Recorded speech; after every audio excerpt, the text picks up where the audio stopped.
Welcome to the podcast. Thanks for having me. Let's start with the easy questions first, Tony. Can you walk my listeners through where were you in your lifetime in terms of where you were located, where you were personally, when you decided that sort of white supremacists and neo-Nazism was a movement or an ideology you wanted to become part of? Becoming a skinhead, which sort of was the sort of gateway to that world for me, was probably 16 or 17. It was in the early 80s in Vancouver.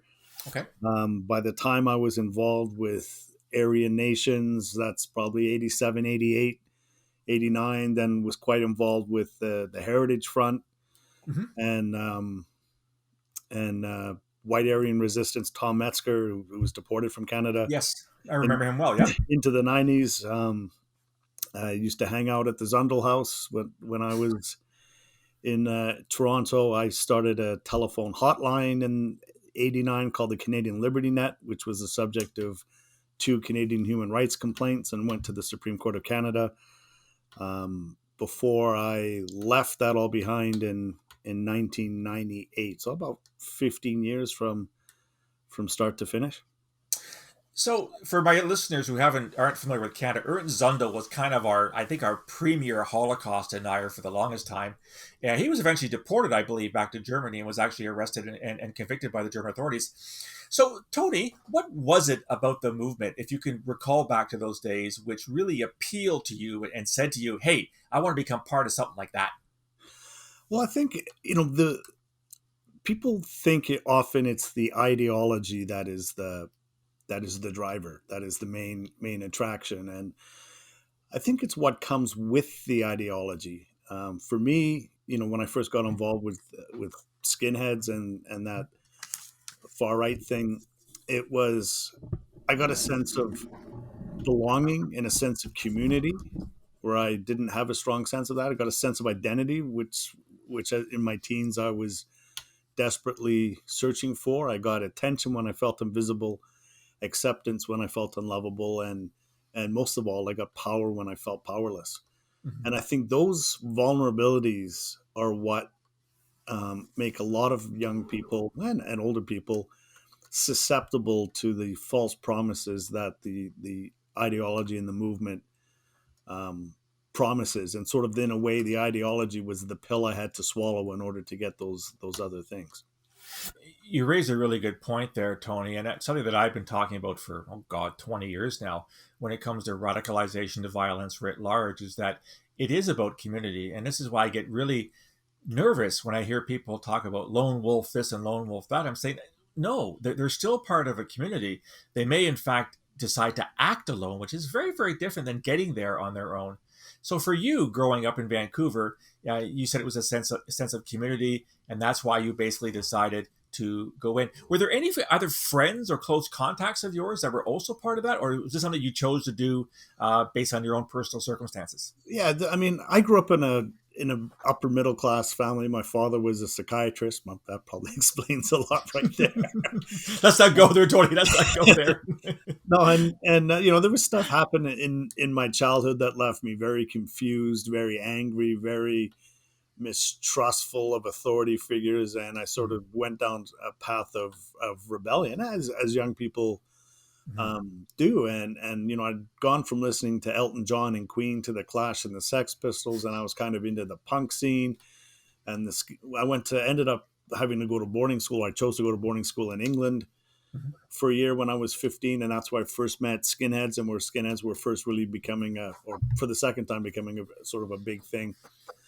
And what really drew me to the skinhead thing is the misplaced sense of awe at the projection of power, and there was stuff that happened in my childhood where I felt absolutely powerless. To this day, I don't think I've ever felt more powerless.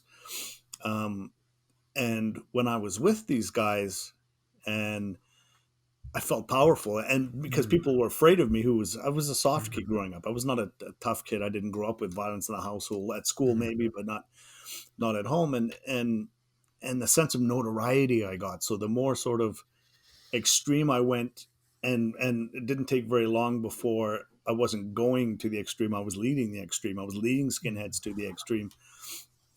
Um, I got a sense of notoriety and a sense of power, and for the first time, Mhm. people feared me, and that felt amazing to a young boy and a young man who had spent so much time feeling afraid. So kind of addictive in a way, then, if it gave you that sense of power and that sense of belonging, then. Absolutely. So I know when I first got into my first street fight with these guys, I remember the adrenaline rush of it, Mm, because I'd been in maybe half a dozen fights in the schoolyard, and that was about it. But having power over another human being like that in mm. a physical sense, and the adrenaline rush, and there was a high to it, and the feeling of notoriety, and making people, you could make people walk across the street to get out of your way just by Mm. walking down the street, just juxtaposed to that sense of powerlessness, was absolutely intoxicating and absolutely addictive. Okay, so your upper middle class upbringing in Vancouver, you go through your teen years like all of us do, and there's a sense of rebellion, a sense of, who am I, where am I going, what am I going to do in life? Maybe a sense that you'd like more to happen sooner rather than later. That doesn't describe me as all that atypical of what most of us go through. So, in your experience, Tony, with the movements that you were involved with, and this is a gross oversimplification, so I apologize for this, but would you say that a lot of the people who were your, if I use the term fellow travelers, would have been from similar backgrounds as you, or were you the outlier? I'd answer that question yes and no. I mean, Okay. there's, I guess, certain things about me that sort of make me an outlier. Um, but I think if we take a step back from it, and I talk a lot about toxic shame, and Mm, healthy guilt and shame is I did bad, I did wrong. Toxic shame is I am bad, I am wrong, mm, and it's okay. it's a feeling of being less than human, not good enough, not smart enough, not pretty enough, whatever it is that resides deep in our subconscious identity belief system. It's not something we carry around consciously, but it's something. It's a base misunderstanding about ourselves that we operate from. So we live our lives um, with this toxic shame, and it's I think it's part of the human condition. It's not like, Mhm. if you've got toxic shame, you're going to end up in a violent extremist group.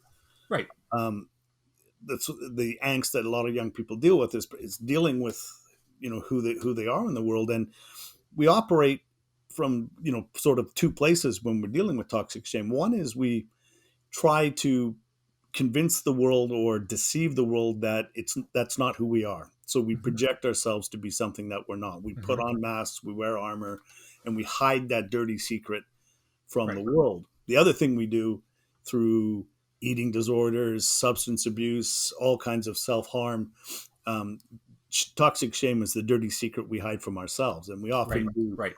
do both. Suicide is the ultimate internalized Mhm. shame response. Murder is the ultimate externalized shame response. So I'd say that the same things which lead people into a gang also lead people into violent extremism, or lead to not an organization, but being verbally, emotionally, physically violent in their personal relationships even.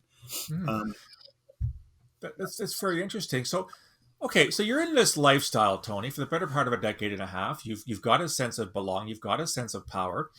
You're putting behind this notion that you're kind of a nobody that you kind of felt at one point in your life.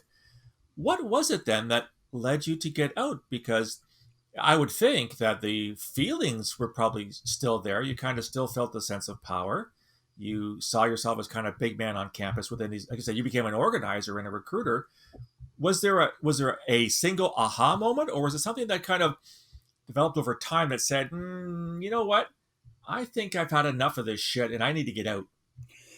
there was a moment that was a catalyst, but a catalyst to a longer process, and that was the day I held my baby daughter in the delivery room, and Isn't that something? Yeah, that, yeah, and I'm for those holding who her, weren't and parents, you have no she's, idea what it feels like. she's got a little scrunchy face, and she opens her eyes for the first time, and I connected to another human being for the first time since I Wow. couldn't remember when. There's having this experience and having this sort of connection. Now, what do I do with it?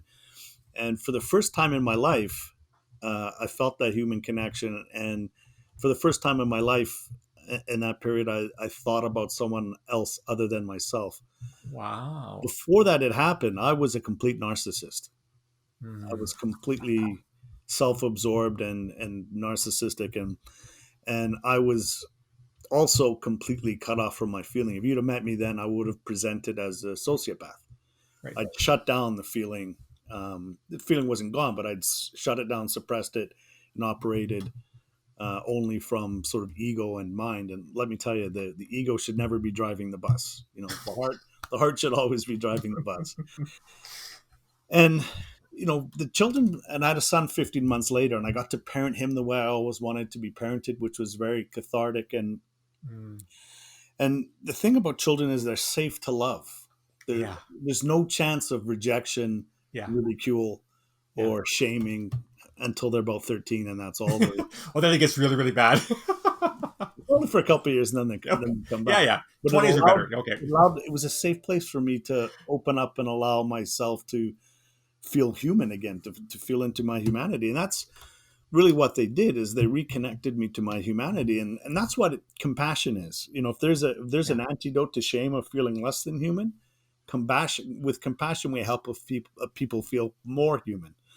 And reflected through the face and the eyes of my children, I saw a reflection of me starting to come back that I didn't see when I looked in the mirror. And they gave me that sort of first lesson in compassion. But I hadn't dealt with any of the underlying dysfunction or wounds that Uh-huh. made those choices um, seems the right thing to do at the time. So I may have left the movement, but I was still a jerk. I was still mean to people and that Mm. kind of thing. And the hardest part and I think it's a crucial time in when people are leaving these groups behind is, whatever they're into, whatever I was into, it wasn't just what I believed, it was who I was. Mm. It was Mm. what I read, what I listened to, Mm. the people I hung out with. It was Right. It's all identity, consuming. identity and ideology become intertwined. So Yeah. the intuitive thing is, well, let's go in and change the ideology, and we start to challenge someone's ideology. But if they're in that place Mm. where they're intertwined with identity, ego defense mechanism, because you end up challenging their identity, and Right. that usually doesn't. People usually Doesn't aren't receptive to that, doesn't end well. and Well, it shuts down. so Tony, given your rather important position by this point, like you said, you're kind of risen to the top of the movement you were involved with. Were you worried about your departure? Were you worried about your personal safety for leaving this group? I mean, here you are, a young father, you've got young children. Could people kind of take it out on you because you decided to leave these people, or did you not feel that fear? Was this desire to reconnect with your baby daughter and your baby children stronger than the fear for your own personal safety? Well, the ego mind has the ability to do incredible gymnastics. And so what I did when I left is I left but kept my identity intact at the beginning. So I said, I was already sort of disillusioned at the dysfunction and hypocrisy going on in the group, which is a normal thing. It's like the honeymoon phase in a relationship. It's all great for a while, and then you start to see the person for as they are rather than our projection of what we need them to be. Right. And so I was in that place of dysfunction. So I said to myself, why should I be like Don Quixote jousting at windmills? I'd gone to the Supreme Court of Canada twice. I was exhausted from endless legal proceedings and haranguing, and it takes an awful lot of energy to be that angry all the time and to Hmm. be surrounded by angry people all the time. So I said, if I really want to do something for the white race, I'm going to make sure these two children thrive and survive, and that will be my contribution. Wow. So that's Wow. that's how I left, but rationalized to myself, I'm not being a traitor. I'm not, and I sort of did a fade to black, and nobody questioned it because I didn't, you know, come out and say, you guys are a bunch of idiots, I'm leaving. I just said, like, I need a break. Okay. I need to take care of my kids. And people were okay with it. And I remember saying to myself, I'm never going to be that guy that talks to high school kids. Yeah. But and that leads to my next question, Tony. That's exactly what you've done. You've made kind of a post-violent movement crusade, if I could use that term, out of doing this. And I'm imagining that a lot of people who went down this pathway, the last thing they want to do is talk to audiences because it makes them face what they were. People can be critical of you for what you did to others and the things that you thought, maybe the things that you wrote. What was that process like where you consciously made the choice, no, I'm going to not just leave this movement, I'm going to speak out to others who may be thinking about joining it to warn them that this is a bad idea and that you might want to take a different pathway in life. Was that a difficult decision to make as well? No, but it took a long time. So I probably How long? spent How long? uh, 12, 14 years. Wow. So I spent 5, 6, 7 years out of the movement, like I said, where I was still a jerk to people. I was still angry. I still drank too Mm-hmm. much. All of these, all of these things. But my children became my being a single father became my new identity. By the Mm-hmm. time my kids were 2 and 4, me and the mother had separated, and Okay. it's totally not fair. But in the '90s, single dads were like unicorns. So I used to get all this attention, acceptance, approval, all the things that I was getting from the movement.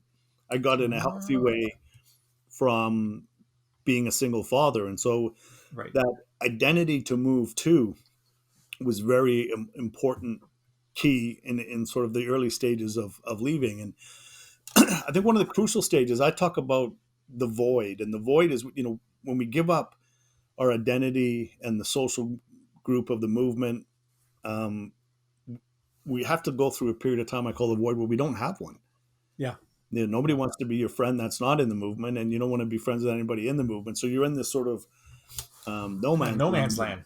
Yeah, and it's really not until we can develop a sense of identity, a new identity, that we can attract a new social circle and come out the other side. And so, I struggled through that for many years, and it wasn't until about 2005 I left in '98, and I'd Mm-hmm. started a new career as a financial advisor the year before, and I started to do a lot of personal growth work and personal development. And the guy who taught the course was a guy named Dov Baron, and I did his courses. And as I did them, my income improved, my relationships improved, my happiness and sense of well-being improved, and I was kind of like, "Oh, this is awesome. I want to keep Mm-hmm. doing this." And the friend who'd introduced me to him a year earlier on my birthday gives me an envelope, and I open up the envelope, and it's a one-on-one gift certificate for a free one-on-one counseling session with the guy. And I'm like, great, who doesn't want counseling for their birthday, right? Happy birthday. Yeah, yeah. And so I go to this counseling session, and I tell him why I'm angry at my mom and angry at my dad, and all the people out there that have made me angry and blaming everyone. And then I go, do I tell him the rest? About being a Mm-hmm. skinhead and a Holocaust denier and all of that, Aryan nations and all of that. And I'm terrified to do that, because in my Yeah. experience, when people learned about my Yeah. past, that was the end of the relationship. And It doesn't end well. Yeah. this was a friendship that I valued, that I Mm-hmm. trusted, and I wasn't sure whether it would survive a revelation. So he says, "Come on, mate, you look like you're trying to swallow 3 golf balls. Just let it out." And humming and hawing and staring at the carpet, hoping it's going to give me a few lines of wisdom that'll help me. And none of that worked. And I let it out, and I give him the Reader's Digest version. And the more I tell him, the more he starts smiling. And the more he smiles, the more I start getting annoyed. And I Right. said to him, "What's so funny? Here I am, bearing my soul to you, and Yeah. you're kind of laughing at me. What gives?" He leans in with a big grin on his face and goes, "I'm Jewish, right?"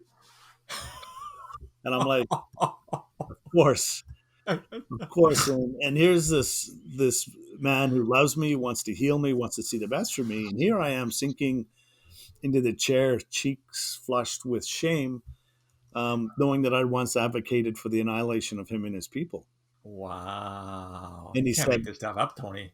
"No," he said, that's not what you did. That's what you did. Sorry, that's not who you Who are. you are. I see you. I see little Tony. And I started bawling. And if I came to the realization over a little bit of time that if this man could learn to love me, then Mm, certainly I could learn to love myself. right.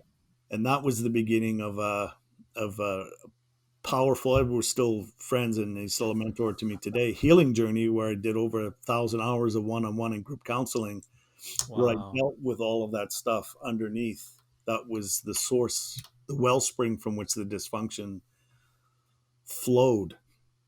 And that brought me to the place where, from that place of healing, I could help others to heal and leave that world behind, and I could also, warn others about going in. Mhm. And in 2011, I co-founded Life After Hate, Right. where I was until a year ago. Right. So talk to me a little bit about life after hate, Tony. I'm imagine. I mean, I don't know how many people you have spoken to, counseled, whatever's dealt with. I'm assuming you've had some successes, you've had some failures as well. What was that like in trying to deal with people, some of whom may have been as deep in the movement as you were at one point, and you're trying to walk them back. You're trying to say, look, I was like you at one point. I saw the light, and I think that you might want to consider following in my footsteps and exiting the same movement that I belong to. How hard was that, and how hard was it? Assuming you did get rejection on occasion from some people, how was that to process? Well, it's interesting because as human beings, we all have the ability to help people who are where we once were, a couple steps Right. behind, right? So the further I can take my own healing and development, the more I can help other people. And sitting down with these people, the most important thing to do at the beginning is to listen. Often they have a legitimate grievance in their life. Often Mhm. it's a perceived grievance based on a false sense of entitlement. Well, But perceived or real, it's still a grievance, and it's often dictates the kind of the way you see the world, right? grievance is very subjective, Yeah.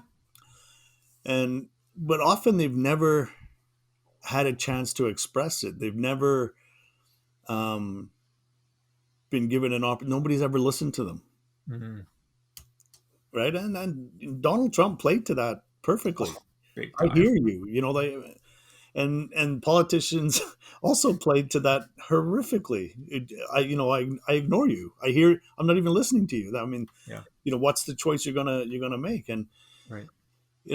so, to quote Brene Brown, who's done some magnificent research on Dr. Brene Brown, who on Hmm. shame, she says when we can provide a safe place for someone to be vulnerable and reveal about themselves in a place without judgment, all the walls and barriers can come Hmm. can come down, and it's from that place that we can start to make changes. The idea is, I don't think you go in through your head, not to, yeah, I have to go there eventually, but Hmm. as long as it's intertwined with ego and identity, um, th- there's no defense to going in through the heart. Hmm. It's Hmm. that's where there's no armor. Hmm. And so it's really going in through the heart, and compassion is sort of how we do that. But Hmm. compassion has to be accompanied with healthy boundaries and Hmm. consequences and accountability. Hmm. Okay, here it's time for the unfair question. Sure. Certainly, in my time working for the security service, I talked to all kinds of people, some of whom were in prison, who had been convicted of plotting terrorist acts.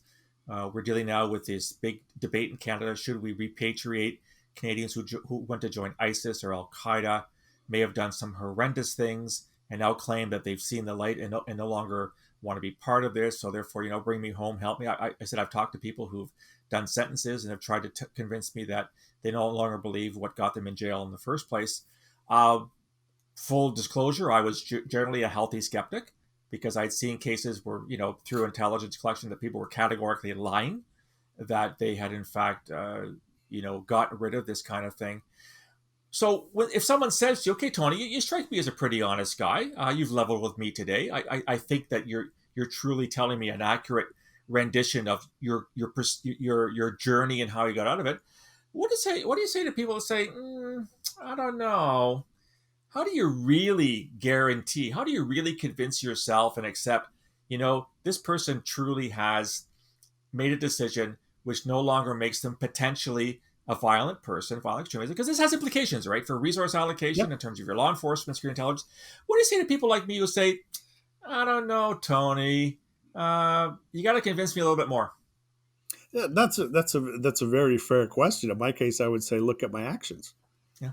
Over the last decade, without receiving any financial remuneration from Life After Hate, I was executive director, and hundreds, if not thousands, of hours working to undo the things that I've um, that I've done to the world, but I've gone back to the communities that I've harmed, to make amends, and you sort of have to. The proof is in the action, I think, Yeah. and it's pretty. Could a sociopath pull it off? Probably. Mm. But I think the more you put the emphasis on action rather Mm. than talk, as a way of judging, I think, Mm. if the action and talk are incongruent, it will reveal itself. Mhm. It's like the good old Latin phrase "acta non verba," right? I mean, you look for someone's actions, not their words, because anybody can say anything, right? Yep. And I think that this is something that I've been kind of pushing for the past 2 decades or so. That a lot of talk about this whole de-radicalization thing. Well, disengagement is something actually a hell of a lot more observable, because disengagement involves behaviors and actions, whereas de-radicalization involves a mindset. And I don't know about you, but it's really hard to read someone's thoughts, but you can certainly see someone's actions and behaviors overtly. So what now, Tony? You've written this book. You've made a documentary.